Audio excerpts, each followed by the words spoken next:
This was my old street. This was Beaufoy Road.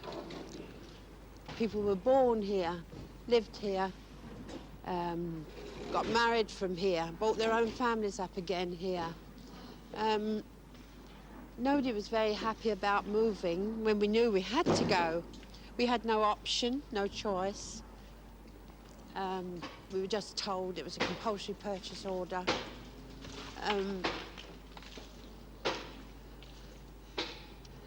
Obviously, the houses needed to come down or needed to have lots of work done on them rather than sort of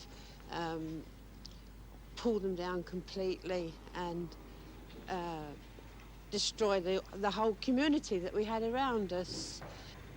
And this is where I used to live. I lived here for 5 years, which wasn't a long time compared to the other people that lived in the street. But I don't think you'll ever get the feeling of the community feeling that we had here. You'll never get it in flats, I'm sure of this, because they're not real, they're not like houses. This is all sort of artificial now. It's, well, I don't think I'm ever going home anymore. I always think I'm just there temporarily. I don't know why, I always think this. One of the things about living in a house, in a street, you had friends, you had neighbours, you had your next door neighbours, you had your neighbours over the garden wall. You were individuals. You could paint your front door what colour you liked. You could paint your bricks if you wanted to. You could have what coloured curtains you liked. You were an individual. When you live in a flat, you're not. You've got to conform, and really conform, or else you're out. You see, we were all crowded on top of one another here, but we still had room to move and breathe, and you could see you were down to earth. This is what it is, really, isn't it?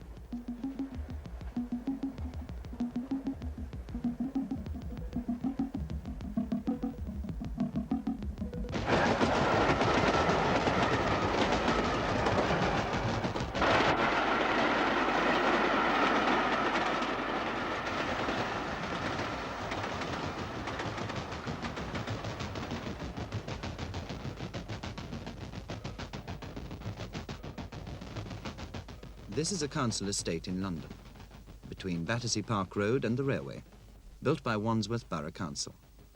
28 blocks, population over 7,000 people.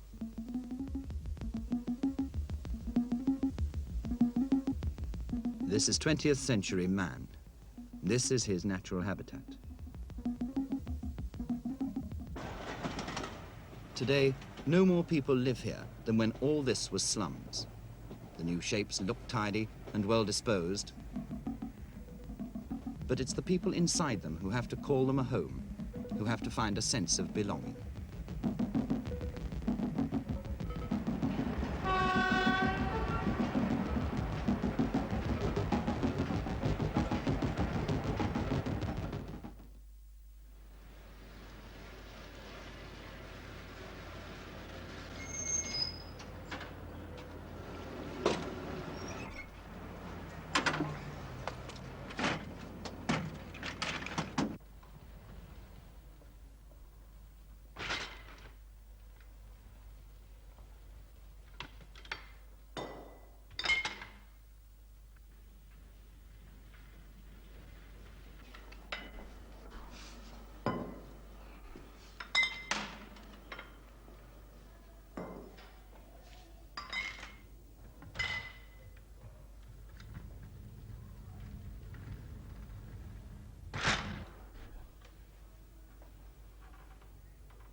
When we first found out we was moving, it was obvious we wouldn't get a house. I mean, it's everyone's dream to get a house, really, but being young and only having a couple of children, that's obvious we wouldn't get one. So we thought it was bound to be either a flat or a masonette. But I had asked for a masonette because I've always fancied that. As I said, you know, it's like being in a house once you get inside. It was a bit of a surprise when I first came to view it to find out we was in the big block, which I first thought were flats, and they turned out to be maisonettes. And we are on the 9th floor. I've been living here about 4 months now. Comparing it with where I used to live, it's a palace. It's a right dump. And everything about it here is a lot better. The bathroom for a start, and the sink. We never had a sink at the other place. We had to cook in the toilet, where there was this small bath. And the children have got their own room now, which is very nice for us, as well as them. They can also play quite a lot. There's been a few complaints about noise from other tenants, but I think it's mainly the older ones whose children have grown up, or the few that haven't got any children at all. I can understand, but I don't think everyone will be all friendly and happy and laughing together just because we're all living together, because it's obvious. I mean, I don't really know anyone on the next floor, and I don't, it's just I know someone in the next block, but that's only because she lived near me where I used to live. I think we tend to just stick to our own landings. We haven't got around to having, like social evenings or anything like that. Whether anyone has started it up, I don't know. That's right. Oh, I better be going, otherwise I'm going to be late. Yeah, you better. All right. What time will you be home? About 6. See you tonight. Bye.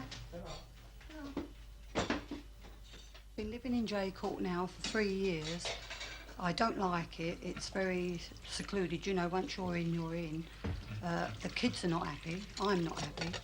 But we had to come here. We didn't have no alternative. The house we were living in was actually falling down, and the council man came round, and I did ask for a house, but he said I didn't qualify, being I have only 2 children. So this was it. I had to take this flat. I didn't have a choice. These flats, well, there's nothing here. In the new flats, they've got playrooms for the children. Well, in these flats, there's nothing at all for the children to play. They've either got to stay in and get complaints from neighbours, and myself always having goes at them about making a noise, or they can go downstairs and then I'm a bag of nerves because they're downstairs playing. The main thing that does worry me about flats is the fact you can't have animals, and my children have been brought up with animals. We had a poodle, we've had rabbits, and we've had cats. Now all they've got now is a bird and fish. Well, they'd love a dog, but they just can't have one in flats. But it's very secluded, this place. As I say, you can't meet anybody. You can't go out on the doorstep and have a chat because there's just no one to chat to. I've been a bag of nerves since we've lived here. I've completely changed. I used to be a happy-go-lucky person. Well, now I'm not. I'm quite miserable, and it has changed me and the children an awful lot.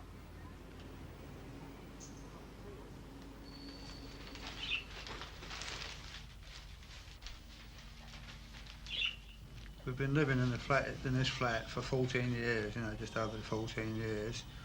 Because, obviously the area around has changed quite a lot.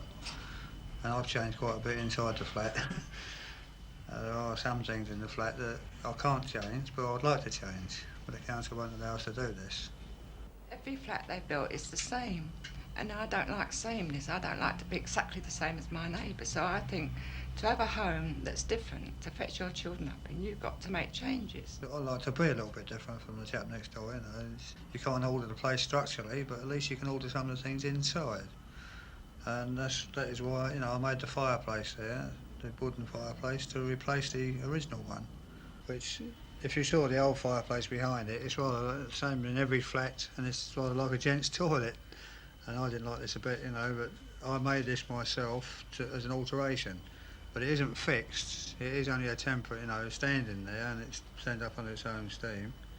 I couldn't fix it because if I did fix it, the council would be after my blood. You're not allowed to make any alterations, even if they were improvements, according to the council. And the other thing was the ceiling, of course. On the ceiling, the original ceiling, there was a plaster up there which rejected everything that you put onto it, doesn't matter what it was. So eventually, what I had to do, I had to stick the plastic-type tiles, that you see on the ceiling now. I stick those up there to completely cover it up, because nothing will take on the ceiling itself. Plus the fact it's a bit more decorative, isn't it? It's a bit of a battle, this. We've tried to change the flat, but the flat's changed us a bit as well, I believe. You know, I think this is, you know, you can't avoid this. I say, if you don't become a flat dweller living in the flats, I think you finish up at a mental institution very quickly. We adapt ourselves to a way of living in flats after being here 14 years. You have to live as a flat person. Other, if you live in a street, you're just, you know, you've got neighbours, you can go and knock on doors, but in flats you're just so lonely that you just get used to it in the end. You just can't take people from a house and put them in a flat and say, get on with it. You just can't do it, it's not done. You've got to have some sort of freedom. If these people have had freedom and they're closed into a flat, they're going to be a bundle of nerves like I am. Well, I should imagine, judging by myself, once your husband goes to work, all you've really got left to do is the housework. I think the husbands, as well as having their jobs to go to each day, they usually got quite a lot of friends. They always got someone to talk to and chat to. 9 times out of 10 they come home, have their dinner and fall asleep. It's because they've had plenty to talk about all day and they're tired. I never feel really lonely because, as I say, there's always someone walking along or pops their head round, come in, have a chat and that. But I think it would be a hell of a lot harder if you wanted to spend a day on your own. So I'd always thought of flats as being lonely type places, you know. You'd heard of people going in and closing the door and that's all they'd see until their husband come home at night. On the actual day of moving in, everyone seemed to be unloading and packing up together, you know, and we all got chatting and, you know, do you want a cup of tea and all this, but lucky enough we all stayed friends after, and so it didn't turn out to be as lonely as I thought. I mean, you move out of these flats to get into these flats, so you'll be settled and you won't have a nervous breakdown, you know. Yeah. But when you come into this, it's just as bad because you can't let your kids play, can you? Look what the caretaker said when he came up about the children playing on the ground, on the landing. No children on the landing, either in the playroom or in the houses. Yeah, that's what you said. So what have you got to do? Yeah. You go to the playroom, they're locked in, or there's somebody down there saying, children from the ninth floor, you're not allowed to use it. Personally, I feel safer here than I've ever done before, and if ever you're not feeling very well or something, you know that you've only got to just give a little bit of a shout out. Someone would always come and help you. You're never alone. As soon as you walk out in the morning, there's always someone there. They say hello. I don't know many people on the other floors, but I couldn't really say whether they're as friendly or not. Must admit, you don't see them standing around talking as much as us. And maybe this is why we've had a few complaints about it being noisy up here. But I'd rather have it than being completely on my own all day. I feel very shut in this flat. I feel like a prisoner, you know, at times. I sit and cry sometimes, where I get so fed up with myself. There's nothing to do once you're in there, and you've got no one to speak to, no one comes and visits you, because we're up 11th floor, you know, and a lot of people don't like the lifts, so I don't see anybody. There's only 4 people living on the landing, and they all go to work. So once I'm in there, you know, that's it. It's quite impossible here, really, because opposite we've got an old lady living there, you know, and I'm young and she's old. We've just got nothing in common, you see. But I have one friend opposite the other side, but she goes out to work all day, so I don't really get much chance to talk to her.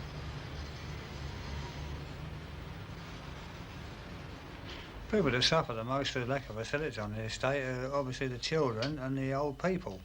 I mean, there's a world of difference now. I mean, when I was a kid, I was what was known as a street raker at the time. I was out in the streets playing all the time. And you could play out in the streets in those days because there wasn't the traffic there is now, for a start. But you felt free. Nobody was there chasing you. You know, you might get chased if you broke a window now and again with your ball, but nobody chased you because you were making a noise, specifically. And nowadays, kids mustn't go outside, they mustn't stomp their feet more than twice before somebody's after them and want to know what's going all about. We haven't got this problem now, our daughter's grown up, but we still feel for the parents and the children that, you know, there's just nothing for them to do anymore. My daughter, she just didn't like the flats because there was no freedom at all, and as she got older, she resented, you know, that there's no noise. You mustn't have no noise in the flats. And she, like every teenager, they ought to have their records playing, but she did have, but very softly. And she always said when she got married, she didn't want to live in a flat, and the way she went and down to Windsor she's living now. But I don't think she'll ever come back to London again, because she doesn't want to fetch her children up in the same way she was brought up. We seem to prefer to build garages rather than playing space for children. There's in between each of the large blocks down there, there's a garage place on the basement, with a load of garages on, and there's above that on the ground floor level there's another line of garages, all built underground, you know, undercover. One of those spaces, or even half of that space, would have made a marvellous club room there, been all built in ready, you know. It's part of what they were building the estate, they were building it. This would have been the ideal way of doing it, but apparently material things are worth more than children today to these people in authority.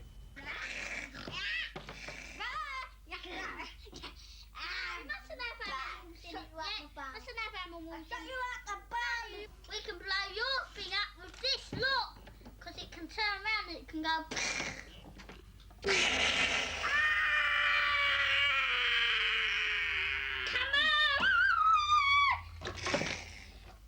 Since we've moved in the flats, I've noticed a great change in the children.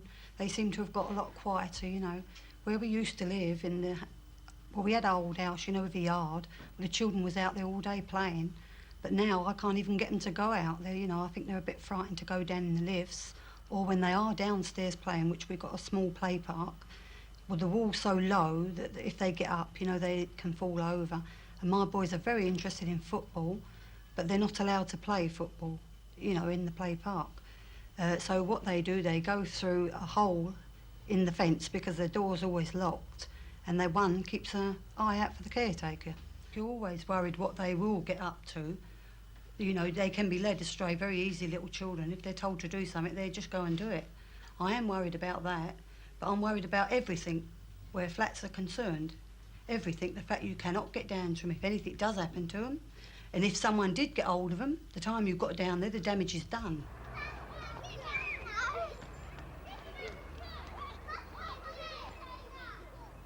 They do have to get out and play, or else they'd be shut indoors all the time.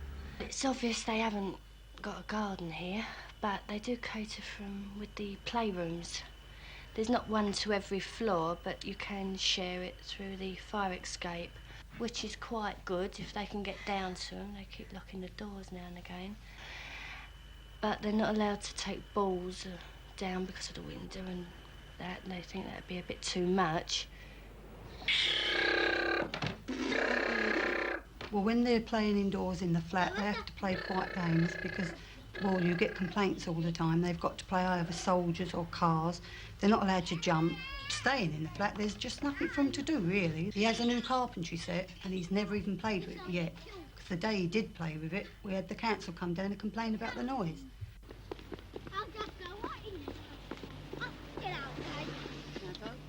But if they go over the park, well, they just run wild. They love it. They can have their bikes. They also can play football, but they cannot go unless I take them. And that's only when they're on school holidays. I do manage to take them every day because I leave me work and I take them for the whole day. And they go mad. They don't want to come home, and I'm there till 7 o'clock at night sometimes, from 9:30 in the morning. Well, they just run wild. They can play with their bikes, they can go in the water, they can do anything they like without anybody saying, you mustn't go there, you mustn't do this, and you mustn't do that.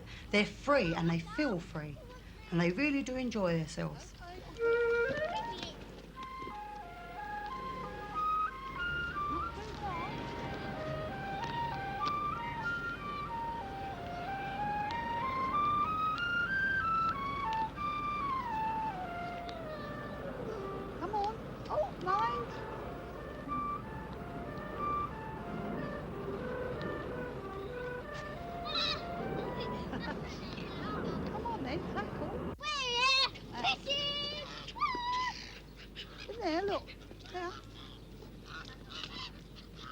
Look at him, he's a pretty colour, isn't he? Look. Look at his red nose. Look. See, look, this one here, look.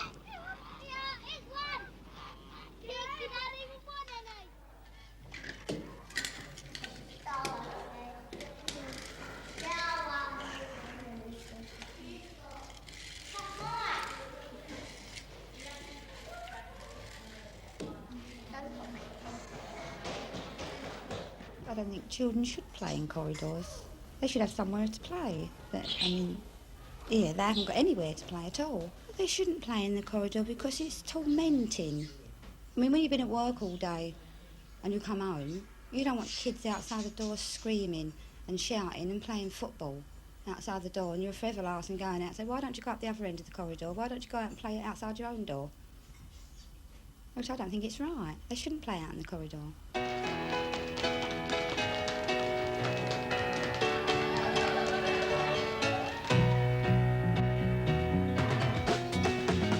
No more homes down on the ground where the kids can run around. There were people you could greet as they walked along your street. Concrete towers fill the sky and the children grow so shy. How can they communicate? They ain't got no garden gate. Have pity on the children who live up in the air. Have pity on the children way up there. What do they care? Have pity on the children who live up in the air. Have pity on the children way up there. What do they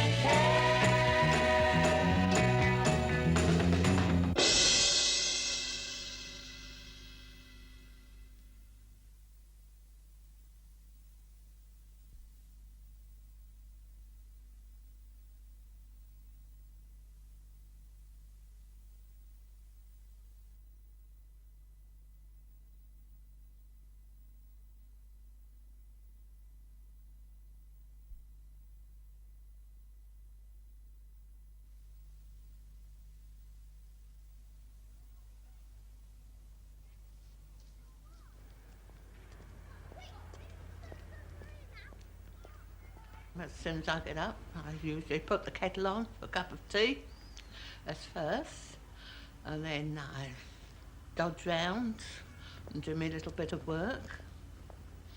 And then about 10 o'clock, I go for a little walk all round, do a bit of shopping, which takes me about an hour and a half. And then I come back again, have a bit of lunch, and then do little odds and ends. And then by that time, the television starts. I'll start watching television about 4:30 until about 12 o'clock. And then I go to bed. That's all my entertainment, really. That's the only thing I've got. Of course, I only see my family, my daughter, once in about 6 weeks because she lives so far away. And of course, I have the wireless as well. But I prefer television. Doesn't seem so lonely. You feel somehow you've got somebody in the room. Any minute now, a tall, dark man will call on this house. He will help the people who live here to keep healthy, fit and strong.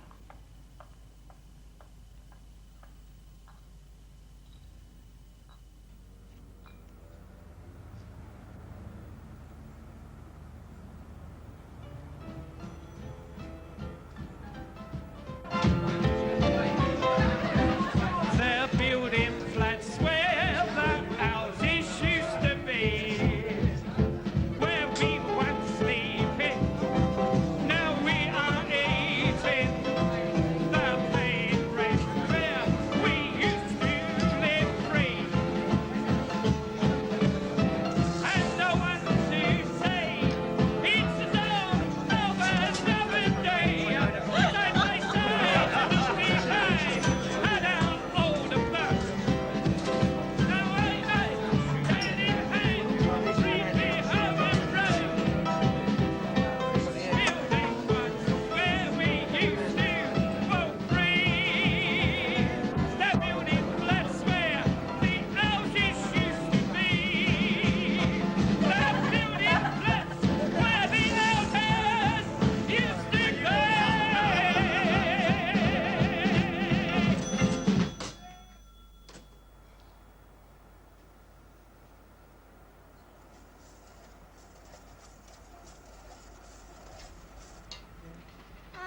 been lonely. I've always been a happy woman. Made me life. If I've had no grub to eat, I've gone without. But I've always had the door open to me. It was a very, very hard living. But we got through. We got through all right. And things now is clover to us. Now we're old, us old people, it's clover to us. It's like living in clover now. So sometimes the old people grumble now about how they're living, but they shouldn't do, because they're well off. The old people are well off today to what them days was. Them days, you was poked into a workhouse in them days. Ah, Battersea, Victoria dwellings wasn't all honey. Don't you worry. Oh, this is Buckingham Palace to it. We never had a bath down there. You could never bath there. You used to have to bath one leg 1 week in the pail. The next week, the other leg in the pail. Our toilets was in the middle of the road. And you all had to line up. And the first one got there was lucky. If not, he had to come back or her and block their copybook anywhere in the buildings.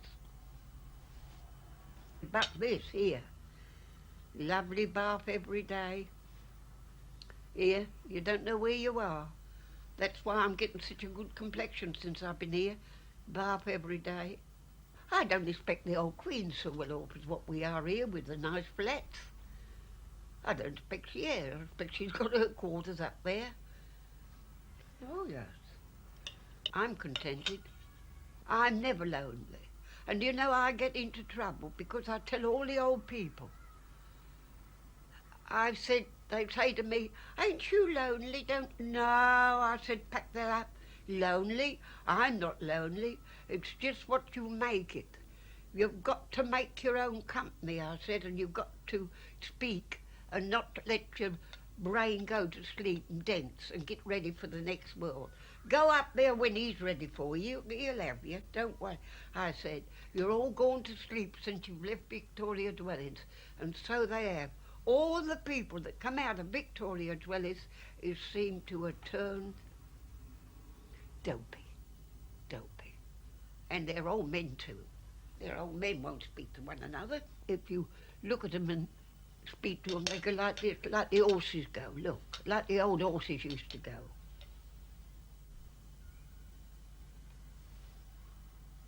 Look out their blinkers to see if you're looking at them.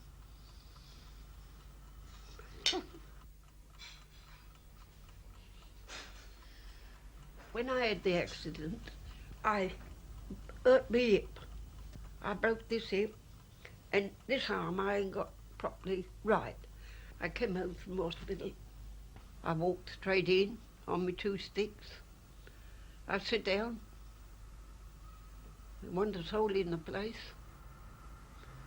I sit down.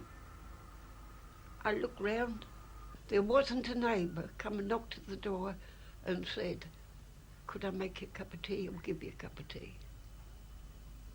At Christmas Day, I was 89. Nobody, not even my people, never come and knocked at the door and said, there's a quarter of tea for you. Quarter of tea. So I dragged along in here for 13 weeks, like I am today. I'll show you how I had to get up and how I had to do for myself. Get out of bed, slip off, slip off, slip off, off, off.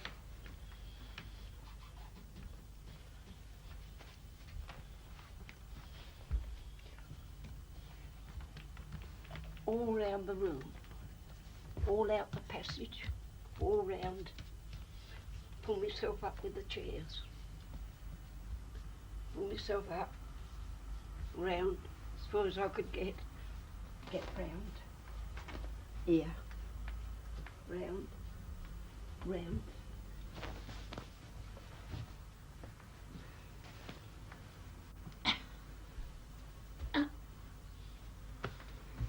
Round. started going all round the room and all round the passage and all. Pull myself up sometimes with the chairs would come on top of me at least, send me backwards. But I managed.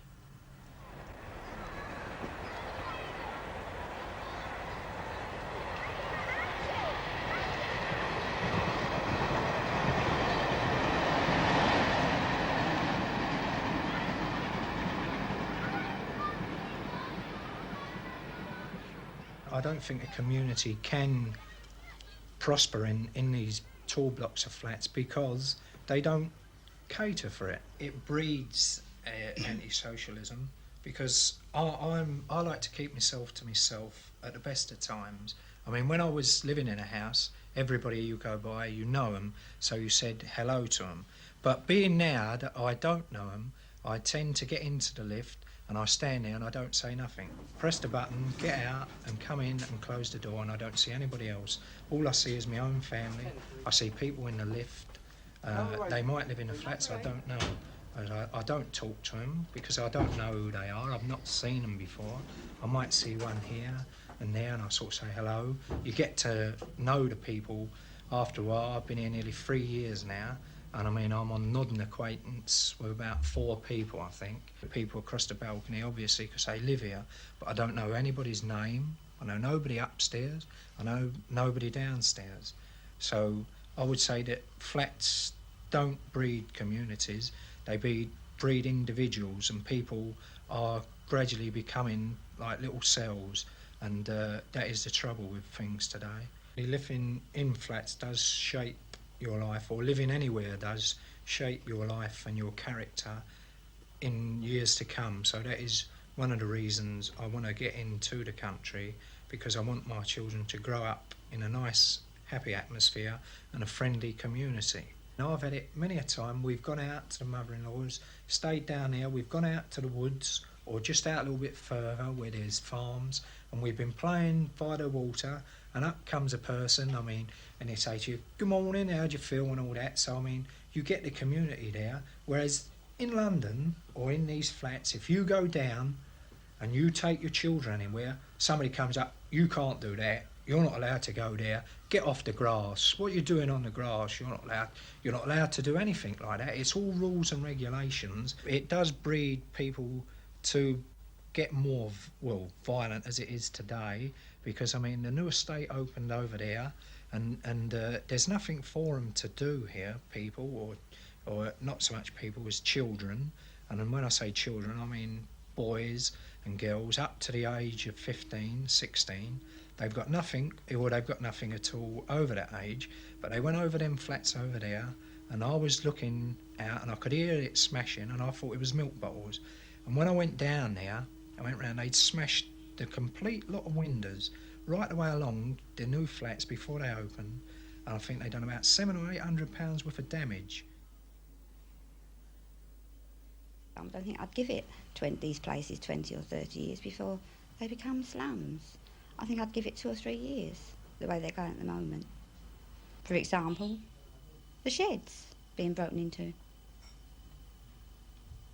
I mean, the kids all come along here, as we've been told that all the windows been smashed. About 300 windows been smashed.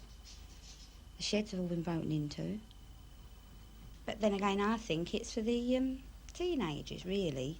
I mean, they all walk around here at night time in gangs. They get up to mischief, and it's only natural. They just haven't got anything to do. So they make themselves something to do by breaking into sheds, breaking windows. I did use the drying rooms until mine was broken into. I haven't any idea who did break into the drying rooms, but it seems to be the same lot that get broken into every time. We've all got a rough idea that it's, you know, the young boys that want somewhere to go of an evening, and they pick the drying rooms. Well, the only place we can go is the Educational Youth Centre for organised sports. Well, I think the club's pretty good, you know. I mean, it's a good place to come to. You've got fencing, football, judo, boxing. But there could be another one for simple reasons. It's all right to say that you want to do these things, but if somebody doesn't want to do nothing, I mean, you can't come over here and do nothing at all. You've got to do something. You can't just sit about in this club, you know. Otherwise you get out. A lot of kids don't want to come over here. I mean, if you're going to get out, you might as well not come in the first place. You want a club where you can go to and you can just kind of suit yourself what you do. Teenagers being shut up for so long in the flats, they come out, there's nothing for them to do, no activities, so they start off, they smash milk bottles, and it leads from milk bottles, they smash windows, they do it to people's property, and then in the end they start smashing up people.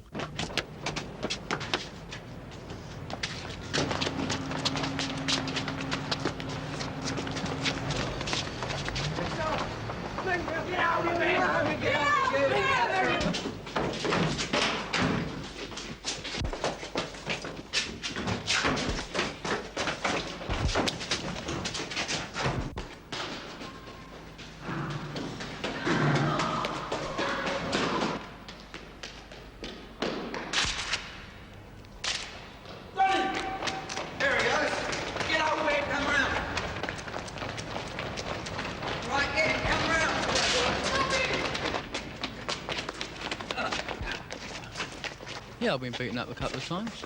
I mean, it's not unusual, is it? I was it. You went that way and I went down on the floor. I mean, they started kicking me, so I got up and run. Lucky enough, I got away, you know, but they didn't come after me.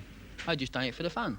People write that teenagers are violent, all of them are, because they like to blame people. I don't know why people write that, because it's not true. Well, some of it is, but most of it ain't. Well, I wouldn't think that sort of thing happens in Battersea. Well, not where I live. I've seen it happen, like in the park and down Clapham Junction. It happens. It's happened to me, but I've never done it to anyone else. I wouldn't do it to anyone else. I'd rather be in the position as Tony than I would chasing. Well, I was playing in the park where I was getting beaten up, and I didn't like that much. And I would rather have played the part of being chased, of chasing than being chased.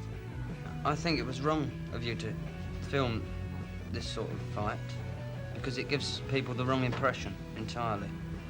Yeah, but if they know this fight was fake, yeah, well, they don't, do they? Well, they do now. Don't get the wrong impression. I mean, you can show someone something and then tell them it was all put up, but they still remember what happened. Yeah, I don't care how much you tell them that it was fake. They're still going to have that impression in their mind somewhere that someone was getting hurt. You. The Tenants Association, you know, is very important. The role of it is to give the people on the estate something to do and some interest that can keep them, band them together. In fact, you know, the old saying, divided we fall, united we stand, is very, very true. Good morning, my dear. I'm from the Tenants Association. We're holding a meeting Wednesday evening in the basement of J Court. Can we count upon you to come along and support us? Wednesday evening? Wednesday evening, 7:30. Oh. That's in the basement of J Court. Well, the Tenants Association has really got two importances. No, the first importance is liaising with the council so that you can talk with the council. And secondly, for the social side of the estate, which is a very important thing as regards the people, because it gives the people an interest outside of their own particular flat and gives them an interest that keeps them sane, if you like. You know? Nobody feels that they own anything on any estate. You know, they think that the council owns it. Well, I know and you know that the council don't own anything. They don't own a brick. The property belongs to the people. We've got a meeting on Wednesday evening, very important meeting on the estate. Can I count upon you to come along with us? I can't walk. Well, we'll get you round there, my darling. We'll get you round there if you'll come. Yeah, Hey, there's the notice, look for the meeting, if you'll come along with us. I can't, I'm sorry. No, I can't. You can't make it? No. But you'll see all your neighbours and make sure that they all come, will you? I don't know any We'll have a word with your people, have a word with your friends. The Tenants Association, they are there with the people and they're talking to the people that live on the estate. They know the problems of the people that live on the estate. The ideal situation, I believe, would be for the council to allow the Tenants Association to run the day-to-day things on the estate with the council backing. An estate is like a little village, and no village functions without its village hall, and we haven't got a village hall to function from. Can we count upon you to come along to the meeting in the basement of J Court? Wednesday. Wednesday evening at 7:30. Yeah, okay.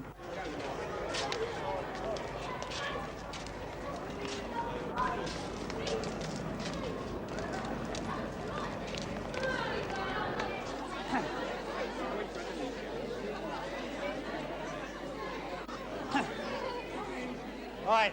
Now, first of all, I'd like to thank you all for coming along here tonight. I know you must all be feeling cold, and you'll probably feel colder by the time we're finished. But unfortunately, Wandsworth Borough Council can't afford to build a club room, or they're too bloody mean to. I'm not sure which it is. This meeting has been called tonight to discuss the problems that affect us all on this estate. Not just on the old estate, but on the new estate that is being built and being filled up at the moment. We all have our problems. I know about them. I'm sure you know about them. And tonight is your chance to speak about them. And for goodness sake, speak up. Don't be afraid. Speak out nice and loud, and let's hear your problems. Hi, that lady here, yes. That's you, dear. Mrs. Markham, number 3 Francis, just away. People say it's the kids that break everything. It's the kids that make a mess. But I tell you, it's not. When I first moved here, every day for 3 weeks, I cleaned out the chutes, I cleaned out everything. Not 5 minutes later, some dirty person will come along and drop pill, everything. Dirty STs, everything you can think of on the floor. It's not the kids, it's some of the peoples. They come from slums and they're going to make this a slum. Not at all. Hold it, please. Hold it, please. Mrs. Dane, Dresden House. This is about the lifts and also about the children. 2 days ago, my young daughter was trapped in the thing. I went down and told the caretaker today, and he told me that my children shouldn't use the lift. I live on the 9th floor. What should I do? Make them walk up at least half a dozen times a day? We've got a young lad here who wants to say something. So please give him the best of attention. Is it possible for us to have a football pitch? Very good question. This is one. This, in case you didn't all hear that, the young lad said, is it possible for us to have a football pitch? Right. I think so. There is quite a large grass expanse there, and I've noticed they're planting trees at odd angles all over the place to stop the kids from playing football. I know the gentleman over here is going to say no, but I say the children are the future.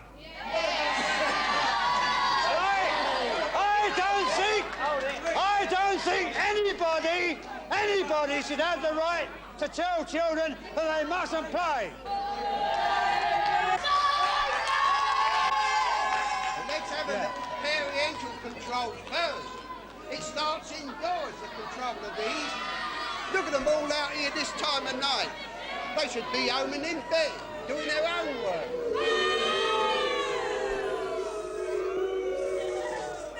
Gentleman over here. Mr. Chairman, may I just reply to the gentleman over here? Surely our duty is to cater for these hooligans. We're not going to do it by ostracising them, by forcing them onto the streets with nowhere to go. The only way we're going to cater for this type of young person is by showing that we care.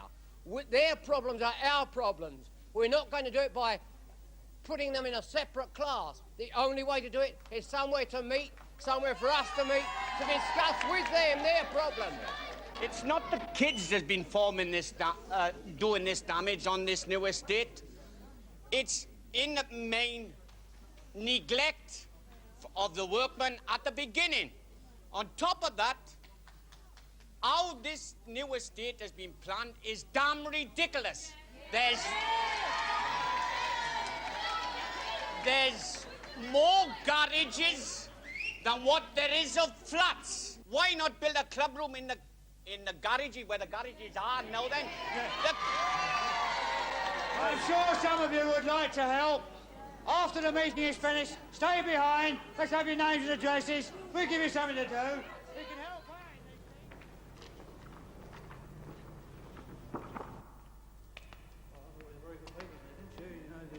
Very noisy. Kept us all warm anyway. It was damn cold, wasn't it? I like a noisy meeting myself.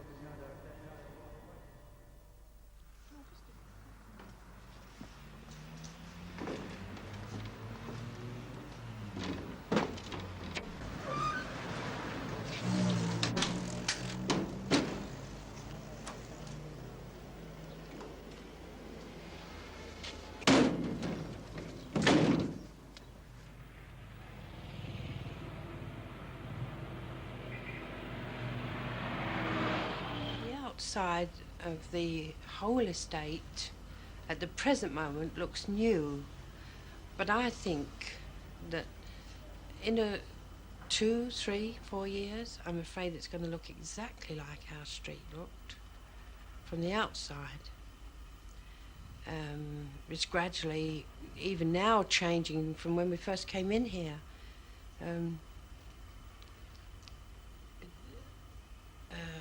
I was listening to Woman's Hour. I'd only been here about a month, and I wasn't really listening to Woman's Hour, but I suddenly heard this. I think it was Barbara Cartland. I think it was her. I wasn't really interested till I heard what she said. She started talking about the £6.5 million project in the Battersea Park Road, and she said to me, it screams out of slums. Oh, I was really indignant. I just moved in here. I don't know now. I think maybe she was right, you know. There's a lot to be said for giving people a decent place to live in. I don't know who designs them. I don't know who they design them for, or if they think that we feel or think any differently than they do. There must be reasons why these architects build these flats in this design and in this hard barrack-looking way, because I'm sure they couldn't possibly like the structure and the outlook of them themselves. I don't think there was an awful lot of thought put into it. If they would have only consulted ordinary people who have to live in these places, what we would like. It's not a lot we would like, but we do like the same things as they enjoy. They like the outside of their places to look nice, and so do we. We don't differ in any way to them.